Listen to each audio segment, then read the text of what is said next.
मजबूरियों के नाम पे सब छोड़ना पड़ा, मजबूरियों के नाम पे सब छोड़ना पड़ा। दिल तोड़ना कठिन था मगर तोड़ना पड़ा। तूफान पे लिखे थे मेरे दोस्तों के नाम, तूफान पे लिखे थे मेरे दोस्तों के नाम, किश्ती को साहिलों की तरफ मोड़ना पड़ा। उत्तर प्रदेश की सियासत में एक कद्दावर नेता नसीमुद्दीन सिद्दीकी साहब, जो जिन्होंने अपना करियर बहुजन समाज पार्टी से शुरू किया था, फिर 2018 में इन्होंने कांग्रेस ज्वाइन की और आज इन्होंने कांग्रेस से इस्तीफा दे दिया है। इस वक्त वो हमारे साथ हैं और हम इनसे कुछ सवालात करेंगे। नसीमुद्दीन सिद्दीकी, आपका स्वागत है हमारे कार्यक्रम में। Thank you. ये बहुजन समाज पार्टी आपने 88 में शुरू ज्वाइन की थी, अगर मैं गलत नहीं हूँ तो 1988 में। एक लंबा सफर आपका रहा, फिर आपने बहुजन समाज पार्टी छोड़ दी, एक्सपेल्शन हो गया आपका। आपको इसके बारे में कोई मतलब विचारधारा में मतभेद था या क्या वजह थी जो आपको छोड़नी पड़ गई? देखिए, उस टाइम पे ऐसे हालात थे, रिजल्ट अच्छा नहीं आया, बहन जी नाराज हो गई। अब ऐसे हालात बनते गए, 9 साल 10 साल पहले की बात है, तो ऐसे हालात बने के बाहर हो गए। लेकिन उस वक्त जो एलिगेशंस आप पे लगे थे वो दूसरे तरह के एलिगेशंस लगे थे। ये भी एक एलिगेशन था कि आपकी वजह से आपने वो मेहनत नहीं की जो आप मेहनत करते थे, वो मेहनत नहीं कर पाए जिसकी वजह से पार्टी को हार का सामना करना पड़ा। इसके अलावा भी कई एलिगेशंस थे और उसके बाद आपने भी शायद 150 के क्लिपिंग्स आपके पास थे, ऑडियो, जिसको आपने एक आध से रिलीज भी किया था आपने। तो ये मामला था क्या छोड़ने? देखिए, एलिगेशन की सफाई ही दी थी मैंने। जी। मैंने किसी को बेइज्जत करने या किसी को बदनाम करने के उद्देश्य से कुछ नहीं किया। अगर किसी के ऊपर कोई आरोप लगते हैं और वो आरोप निराधार है, तो चाहे कोर्ट में हो या समाज में हो या परिवार में हो, उसको सफाई देने का पूरा अधिकार है। तो जो भी आरोप लगे थे, मुझे पूरा याद नहीं, बहुत लंबा हो गया, कई आरोप लगे थे, तो उसकी सफाई दी गई थी। और मैंने ये कहा था, जो मेरे ऊपर आरोप लगते जाएंगे, मेरे पास हर एक का जवाब मैं सफाई दूंगा कि मैं निर्दोष। लेकिन आपने 2018 में मुझे याद है, उस वक्त हम कांग्रेस पार्टी कवरेज करने के लिए तो आपने कांग्रेस ज्वाइन किया था। जी, एक लंबा सफर आपका कांग्रेस से भी चला। जहाँ तक मुझे पता है दिल्ली से आपकी ज्वाइनिंग हुई थी, लेकिन आपको कांग्रेस में कभी भी वो स्थान नहीं मिला जो मिलना चाहिए था। क्या ये एक वजह थी, मतलब उपेक्षित आप महसूस कर रहे थे जिसकी वजह से आप आखिर में छोड़ना ही पड़ गया आपको? देखिए साहब, कांग्रेस ज्वाइन करने से पहले मेरी राहुल जी से 4 बार बात हुई थी और दिल्ली में उन्हीं के आवास में बैठ के बात हुई थी। मेरी कोई शर्त नहीं थी, ना कोई पद की, ना किसी और किसी चीज की। सिर्फ एक रिक्वेस्ट थी उनसे कि मुझको मेरे हिसाब से संगठन का काम करने दिया जाए।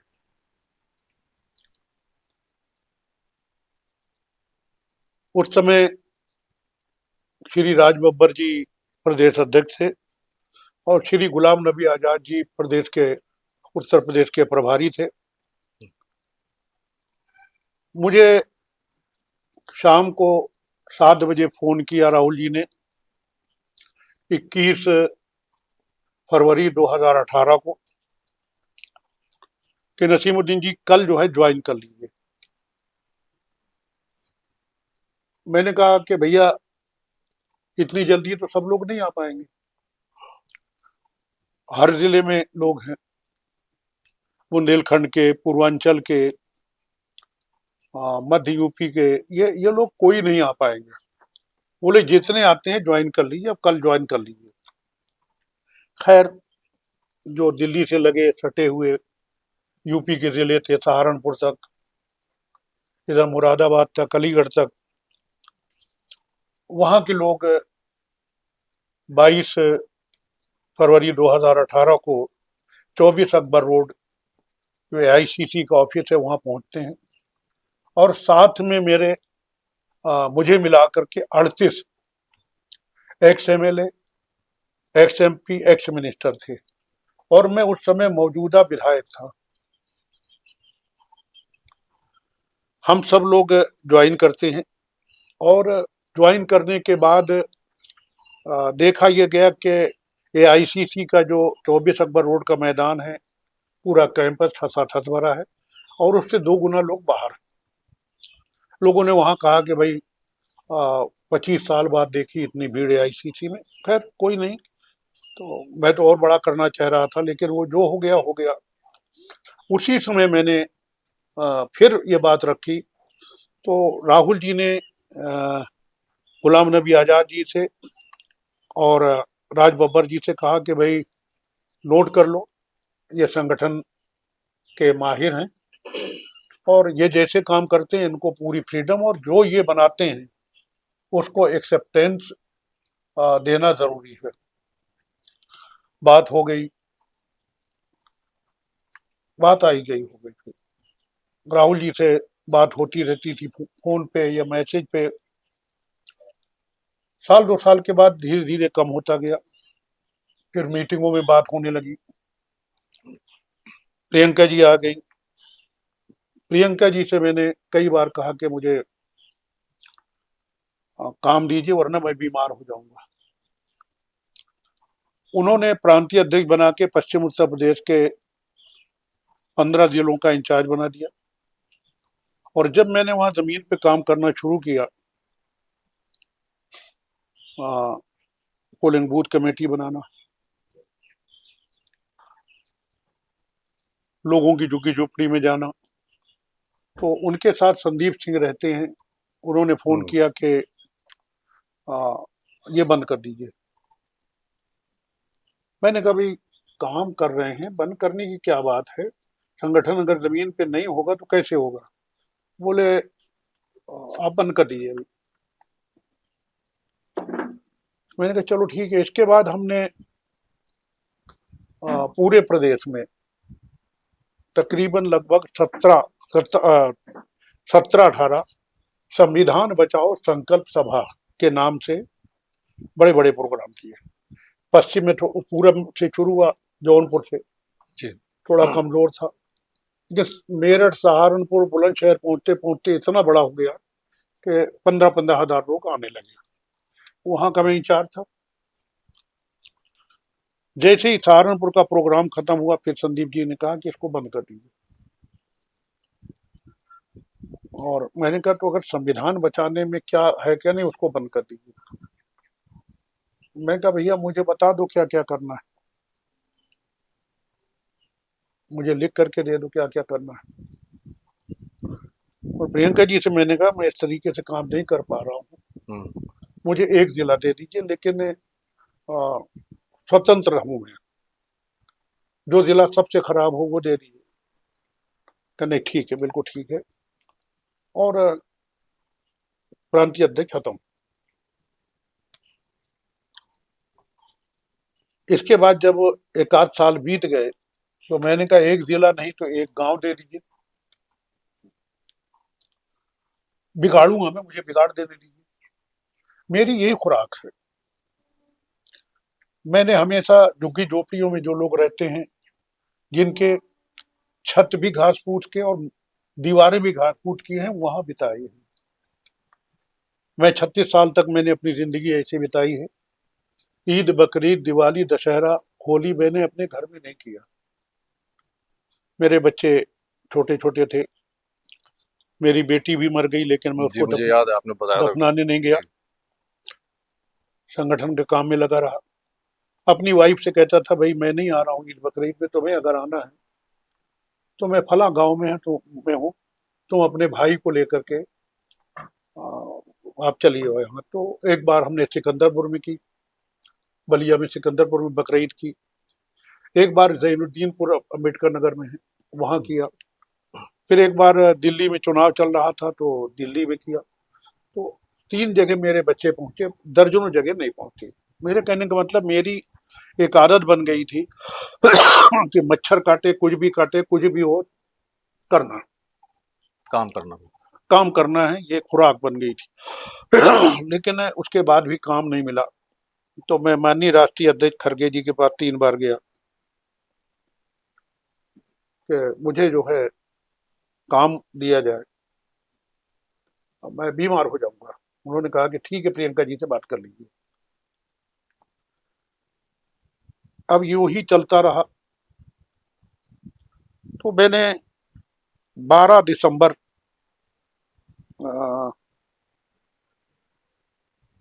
2025 को, जी। ये 14 दिसंबर 2025 को संविधान बचाओ से संबंधित एक ऑल इंडिया की रैली थी इसी साल, अ, रामलीला मैदान दिल्ली में। उसकी तैयारी के लिए हम दिल्ली पहले से पहुंच गए थे। तो 12 दिसंबर 2025 को मैंने इनसे काम वाम मांगा, लेकिन जब वो नहीं मिला तो मैंने इनसे कहा, अविनाश पांडे जी ने, कि मुझ पांडे जी और अजय राय जी से, हम्म, कि मुझ में जंग लग रही है, मैं अब कोई फैसला लूंगा। मैं ऐसे, मुझे कोई पद नहीं चाहिए। बहुत पद रहे मेरे पास, तमाम हमने प्रदेश अध्यक्ष बनाए, तमाम मंत्री बनाए, तमाम एमएलए एमएलसी बनाए, विधायकों को, वो अलग चीज है। ठीक है, उस टाइम पे दूसरी पोजीशन थी। जिस पार्टी से बनाया हमने, वो आज उस पार्टी की भी वो पोजीशन नहीं है। तो उसमें भी कष्ट होता है कि जिस पार्टी को बनाने में, अभी आपने कहा 1988, जी। 1988 में मैं बांदा नगर पालिका का चुनाव लड़ा था, लेकिन मिशन में काम करने लगा था जब बीएसपी नहीं बनी थी। जी। नौकरी छोड़ के गया और मैं काम में लग गया। कांशी राम साहब से मैं प्रभावित हुआ, और कांशी राम साहब मुझे बहुत लाइक करते थे। बाद में बहन जी से उन्होंने मिलवाया। फिर इसके बाद जब नहीं काम मिला तो मैंने पीसीसी में फिर कहा कि मैं कोई फैसला लूंगा। उसके 1 महीना 13 दिन बाद, 14 जनवरी पिछले महीने, मैंने अपने साथियों से सलाह ली, यही बुलाया। उन्होंने कहा, भाई हम सब लोग बेकार हो गए, और जो 38 ex MLA, x MP, ex minister गए थे, उसमें 3 बचे, बाकी सब भाग गए कि साहब काम नहीं मिल रहा है। उन लोगों ने भी कहा कि साहब क्या करेंगे, परिवार से भी सलाह ली। तो मैंने कांग्रेस पार्टी से रिजाइन कर दिया। मतलब कुल मिला के माना जाए तो कि स्टेट लीडरशिप भी ध्यान नहीं दे रही थी आपकी बातों का, जबकि नसीमुद्दीन सिद्दीकी एक नाम है उत्तर प्रदेश में, राजनीति में भी है, और एक मैनेजमेंट के नाम पे भी आप जाने जानते हैं कि मैनेजमेंट बड़ा अच्छा करते हैं। तो क्या प्रदेश कमेटी आपका फायदा उठा ही नहीं पाई, या उन्होंने आपको धीरे धीरे नेगलेक्ट करना शुरू कर दिया? देखिए साहब, नाम या संगठन में बाहर जो भी है, मुझ में जंग लग रही थी, मैं बेकार होता जा रहा था। एक बात वो भी हो सकती है जो आपने कही, दूसरी बात ये भी होती है कि मैं जिस घर में रहता हूँ, इस घर का रहने का तरीका अलग है, और मैं इस घर को छोड़ के कहीं दूसरे घर में जाता हूँ, उसका तरीका अलग है। कभी कभी जिस घर में रह रहे हैं, वो तरीका उसका भी चेंज हो जाता है। जी। तो जिस घर में मैं गया, उसका तरीका ही ऐसा नहीं था। इसीलिए तो मेरी सिर्फ यही शर्त थी कि मुझे काम चाहिए, पद नहीं चाहिए, ओहदा नहीं चाहिए, टिकट नहीं चाहिए। ये तो कांग्रेस के पास अगर मैं देखूं, लंबे अरसे से हम लोग कांग्रेस कवर करते आ रहे हैं, आज की तारीख में भी कांग्रेस में कोई मुस्लिम चेहरा है नहीं। क्या वो इसका भी फायदा नहीं उठाना चाहते थे कि आपको कोई कुछ ऐसा दे देते कि कम से कम ये एक हिस्सा तो उनका कवर हो जाता? आपने कहा दे देते, देने लेने की बात ही नहीं भाई। जी। मैं तो सिर्फ काम मांग रहा था, मैं लेने नहीं गया था। मैं देने गया था। जी। और अगर नहीं कोई लेना चाहता, 8 साल तक एक लंबा समय टाइम होता है, लंबा समय 8 साल तक जब नहीं लेना चाहता तो आदमी को ये होता है कि भाई ऐसे तो तुम बूढ़े हो जाओगे, हम्म। आगे क्या काम करोगे। अभी भाग दौड़ रहा हूं मैं, जितना मैं 25 साल की उम्र में एक्टिव था उस समय आज भी एक्टिव हूं। मैंने वेट भी अपना घटाया इसीलिए कि भाई मुझ में कोई रोग या कोई रोग नहीं। तो आ, मैं काम चाहता था। मैं बांदा जैसी सीट से, जहां से, उस जिले से छोड़िए, उस कमिश्नरी में 4 जिले में मुझसे पहले मेरे बाद आज तक कोई मुस्लिम एमएलए नहीं बना। एमपी तो छोड़ दीजिए, मिनिस्टर बात की बात है। कांशीराम साहब बहुत प्यार करते थे, तब मैं बहन जी के टच में नहीं था। उनकी बहुत सारी बातें ऐसी हैं जो बताऊंगा तो शायद 2-4 दिन में भी ना खत्म हो। उनकी अच्छाई किस किस बात से, कहाँ कहाँ से अच्छाई की बात की जाए। उन्होंने कहा तू बांदा से लड़ जा। जी। मैं कहा साहब ठीक है, मैं, आप कह रहे हैं लड़ जाता हूँ लेकिन जीतूंगा नहीं। बोले तू जीत जाएगा। मैंने कहा 6-7% मुसलमान है और 12% में शेड्यूल कास्ट में चमार बिरादरी है। अभी पार्टी के जनाधार उतना नहीं था, 91 में सरकार कल्याण सिंह की बनी थी। जी। सामने 3 बार के कैबिनेट मिनिस्टर जिनका जलजला था, जमुना प्रसाद बोस थे और कैबिनेट मिनिस्टर सिटिंग थे उस टाइम पे, 91 में जब मैं एमएलए लड़ा। और बीजेपी से एमपी रामचंद्र शर्मा, यानी दोनों के सामने मैं बच्चा था, उम्र के हिसाब से भी, राजनीति के हिसाब से, तजुर्बे के हिसाब से। तजुर्बे के हिसाब से भी, हर मामले में मैं बच्चा था और मेरा पॉलिटिकल बैकग्राउंड कुछ है नहीं। जी। बहुत से लोगों ने कहा कि इनके बड़े भाई ने कांशीराम साहब को मिलवाया। मेरे कोई बड़े भाई छोटे भाई कांशीराम साहब से मिले ही नहीं। गूगल में डाला है किसी ने, चलिए छोड़िए वो दूसरी जगह। चलो भाई हम हारने के लिए लड़ गए। अब अगर टोटल मुस्लिम दे देता है तो 6-7%, टोटल जो वोट उस टाइम पे चमार बिरादरी का वो दे देता है तो 12%, कुल मिला के 18%। हारने के लिए लड़ गए। हारते हारते जब 2 दिन बचे तो लगा क्या हम जीत रहे हैं क्या, तो जीतने के लिए लड़ गए हम्म। और 42.5% वोट मिला। जमुना प्रसाद बोस जो उस समय के कैबिनेट मिनिस्टर थे, मेरे पिताजी की उम्र के या उससे ज्यादा रहे होंगे, उनकी जमानत चली गई। 2 ही बचे जमानत की, एक मैं जीतने वाला, दूसरा बीजेपी के रामचंद्र शर्मा। बाकी कांग्रेस के शास्त्री जी थे, जनता दल थी, वो तो सबकी जमानतें जब्त जब तो। हो। 15-20 दिन क्या, तकरीबन 1 महीने, ये लगा क्या मैं जीत गया हूँ, सचमुच जीत गया हूँ। मैं तो हारने के लिए लड़ा था। बस फिर कांशीराम साहब ने कहा कि भाई अब आप जो है संगठन का काम देखते हैं, पश्चिम में जाओ। पश्चिम चले गए, वहीं पढ़ा लिखा था मैं, मेरठ में वहीं बड़ा हुआ था। स्पोर्ट्स कोटे में मैंने नौकरी की, डिफेंस में। वहीं बचपना जीवन का ज्यादा से ज्यादा टाइम जिंदगी का वहीं बीता। वहीं भेज दिया बहन जी के अंडर में। बस जी। फिर अपना काम में लग गए। पलट के कभी घर 4-6 महीने में, जल्दी गए तो 6 महीने में चले गए, वरना वहीं लगे रहे। बस यूं ही जिंदगी चलती रही। और 4 बार सरकार बन गई, एक बार नेता विरोधी दल रहे, अब आपके सामने बैठे हैं। आपका एक लंबा अरसा बहुजन समाज पार्टी में ही गया है।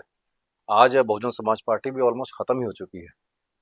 आप बेहतर समझ सकते होंगे कि इसका कारण क्या रहा होगा।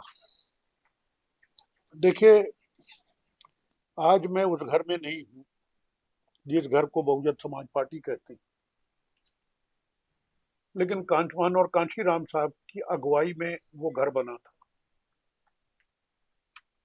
और हजारों लाखों लोगों ने उस घर को बनाने में अपना ताउन क्या कहूँ मैं, सहयोग किया था। सहयोग किया जी। था, अपना सहयोग किया था। तो उनमें से एक तिनका मैं भी हूँ। जी। उस घर में अगर लाखों ईंटें लगी तो एक ईंट मैं भी हूँ। आज उस घर में नहीं हूँ, लेकिन जब वो घर ढहता है या ढहने के कगार में होता है या कमजोर होता है तो कहीं ना कहीं तकलीफ होती है जी। कि इस घर को बनाने में बहुत से लोगों के साथ मैं भी था। तकलीफ मुझे भी है।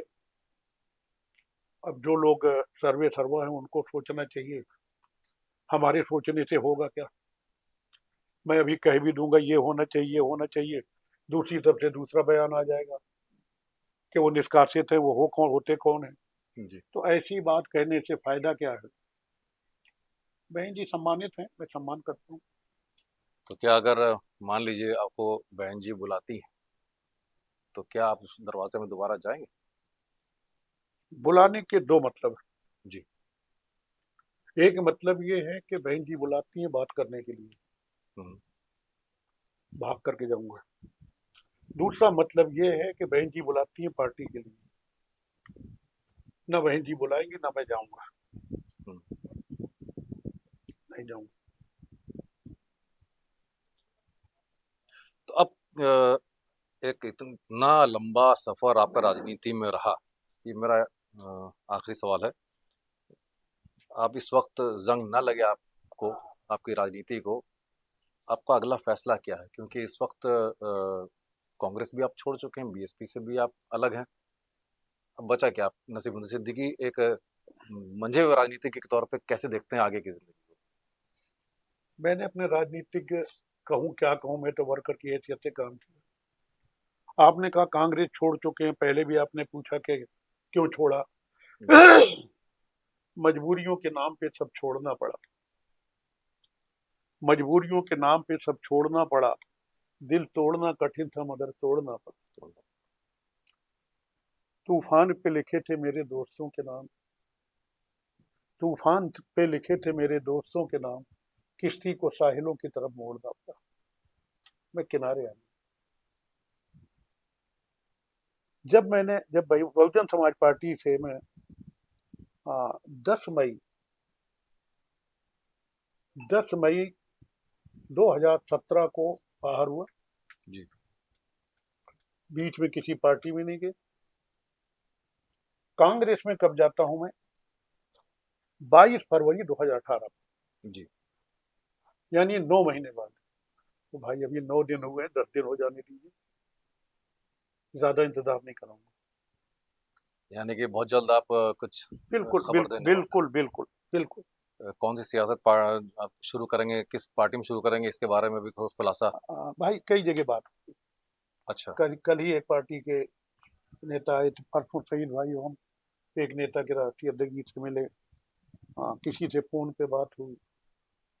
हमारे बहुत से मित्र या मेरे बढ़ाए हुए बहुजन समाज पार्टी में बेचारे वो भी मैसेज डालते रहते हैं। कभी कभी तमाम यूट्यूबर डाल देते हैं कि उनको बीएसपी में लेने से मना किया गया, बहन जी ने नहीं किसी और ने मना कर दिया। मेरे समझ में नहीं आता है भाई, ये क्या है। बहुत से लोग जो जूनियर हैं वो कहते रहते हैं आइए साहब समझा संभाल लीजिए। किसी बड़े लीडर से, मेरी बीएसपी वालों से भी बात नहीं हुई।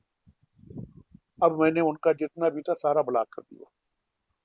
एक आध मैंने देखा यूट्यूबर में आ रहा है कि साहब वो बीएसपी में जा रहे हैं, बड़ा कोशिश कर रहे हैं, घर वापसी है। भाई कोई बात ही नहीं, कोई मतलब नहीं बीजेपी और बीएसपी में जाने की। बाकी जो है बस थोड़ा सा इंतजार कर लीजिए।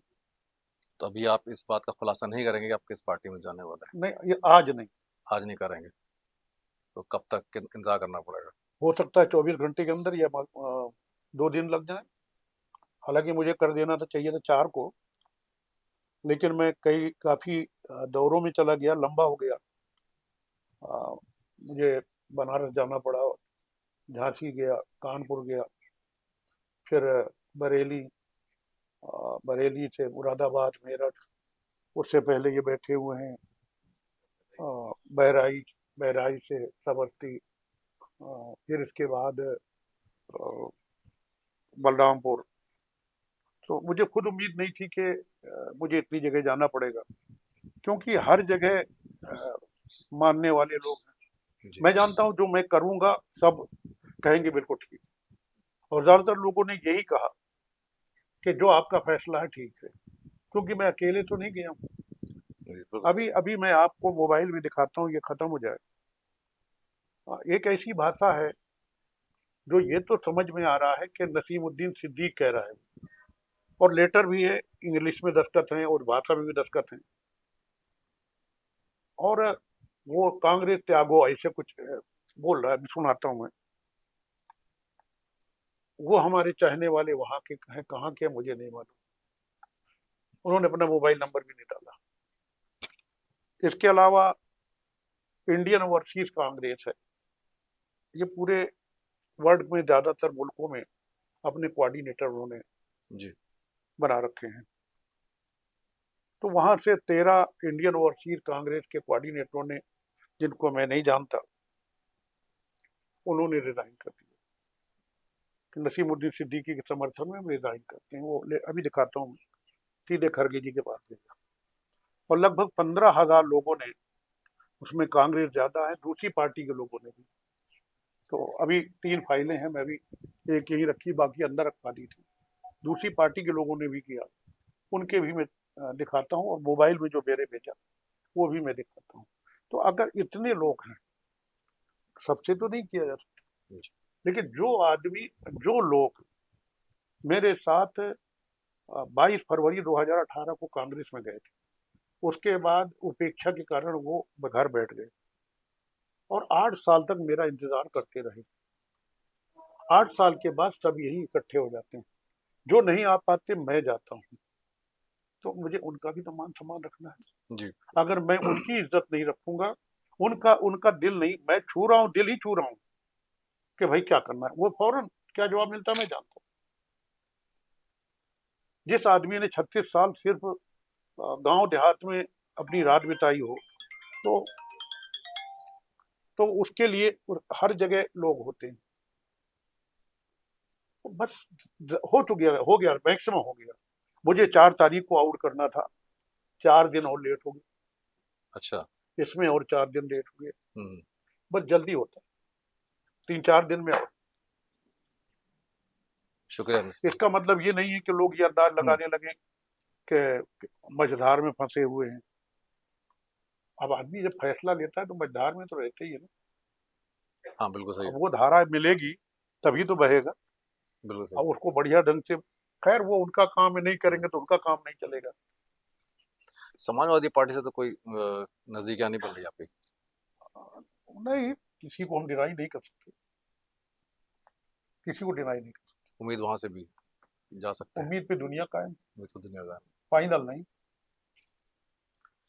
बहुत अच्छा लगा शुक्रिया। सिद्दीकी साहब आप बात करके आपसे। ये थे मेरी नसीमुद्दीन यार, सिद्दीकी साहब, जिन्होंने हमारे सवालों के जवाब दिए, और ये बहुत जल्द बताने वाले हैं। अभी इन्होंने खुलासा नहीं किया इस बात का कि ये किस वो लाओ पार्टी भाई को ज्वाइन मेरा मोबाइल करेंगे, दो, लेकिन इनका ये भी और कहना है वो कि बहुत फाइल ले जल्द आओ ये जरा, बताने वाले हैं कि जो ये किस पार्टी में जाने इस्तीफे वाले वाली हैं। है।